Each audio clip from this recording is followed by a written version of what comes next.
मोदी जी आके 2 दिन पहले कहे हैं कि हम बिहार में सस्ता डेटा दे रहे हैं। तो जनसुराज ने, प्रशांत किशोर ने कहा है, भैया हमको सस्ता डेटा नहीं चाहिए, अपना बेटा चाहिए जो गुजरात में जाकर मजदूरी कर रहा है। देखिए मोदी जी को कह रहे हैं कि फैक्ट्री लगेगा गुजरात में, आप लोग अपना अपना बेटा से मोबाइल पर बात कीजिएगा, उसके लिए डेटा दे रहे हैं। बारे भाई हैं वोट बिहार का, अब फैक्ट्री लगेगा गुजरात में। तो राजद वाला वही है, ये लोग शेर बूढ़ा हो जाएगा तो दूध नहीं पिएगा, मांसाहार ही करेगा। तो ये अलग अलग लालच दिखा रहा है कि बिहार की जनता उसमें फंसे तो फिर अपना अपहरण रंगदारी वाला जंगल राज चालू करे। 14 नवंबर को इस देश में लोग बिहार में एक नया राजनीतिक इतिहास लिखा जाता हुआ देखेंगे। और 30 बरस से जो लोगों की यहाँ राजनीतिक बंधुआ मजदूरी है, जहाँ लालू जी के डर से लोग नीतीश भाजपा को और भाजपा के डर से लोग लालू जी को वोट देते हैं, उस युग का अंत हो रहा है। बिहार में अब नया विकल्प, बिहार में एक नया विकल्प बन रहा है और वो विकल्प किसी नेता का नहीं है, किसी परिवार का नहीं है, किसी जाति का नहीं है, वो बिहार के बच्चों का है। अभी आप देखिए छठ है, इसी गरीब बिहार में छठ के मौसम में कितनी खुशहाली दिख रही है, क्योंकि सारे युवा बच्चे अपना काम धाम छोड़कर घर आए हैं। जनसुराज ने एक ही वादा किया है, जनसुराज की सरकार बनेगी, किसी को बाहर रोजी नहीं जाना पड़ेगा। और कुछ हो या न हो, और कुछ हो या न हो, छठ में जो बच्चे घर आए हैं, अगर 14 तारीख को जनसुराज की सरकार बनी तो अब लड़के बाहर नहीं जाएंगे। मोदी जी आके 2 दिन पहले कहे हैं कि हम बिहार में सस्ता डेटा दे रहे हैं।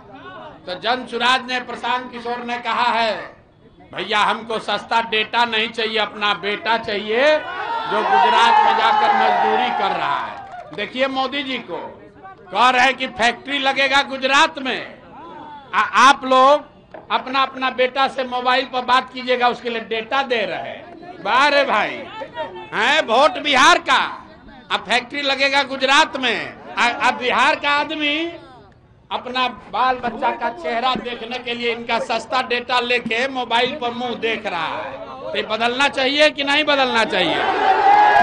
ये भीड़ इस बात का गवाह है कि लोगों ने तय कर लिया है कि अब हम लोग को कुछ नहीं चाहिए, सबसे पहले रोजगार चाहिए, पलायन बंद होना चाहिए, छठ दिवाली होली सब अपने घर परिवार के साथ मनाना है।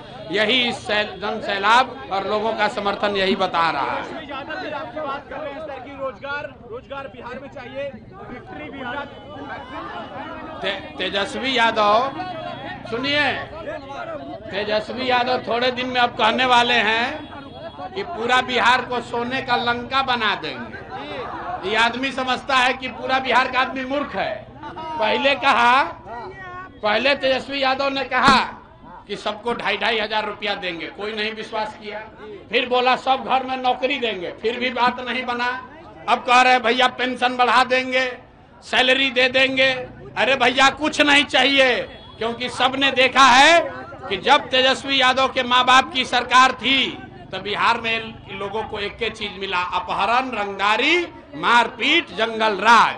तो भैया हम रोज बताते हैं, शेर बूढ़ा हो जाता है। जब शेर बूढ़ा हो जाता है तो शिकार करने के लिए सोना का कंगन लेके बैठता है, सोना का कंगन लेके बैठता है, इस आशा में कि कंगन के लालच में कोई आए तो उसको पकड़ के खाएंगे। तो राजद वाला वही है, ये लोग शेर बूढ़ा हो जाएगा तो दूध नहीं पिएगा, मांसाहार ही करेगा। तो ये अलग अलग लालच दिखा रहा है कि बिहार की जनता उसमें फंसे तो फिर अपना अपहरण रंगदारी वाला जंगल राज चालू करे। कोई बिहार की जनता तेजस्वी यादव को सुनने वाली नहीं है। लड़ाई सीधा एनडीए और जनसुराज में है, मोदी जी में और जनसुराज में है, एनडीए और बिहार के युवाओं में है। तय बिहार को करना है कि बिहार का लड़का गुजरात में जाकर मजदूर बनेगा कि बिहार में अपने पैर पर रोजी रोजगार करेगा।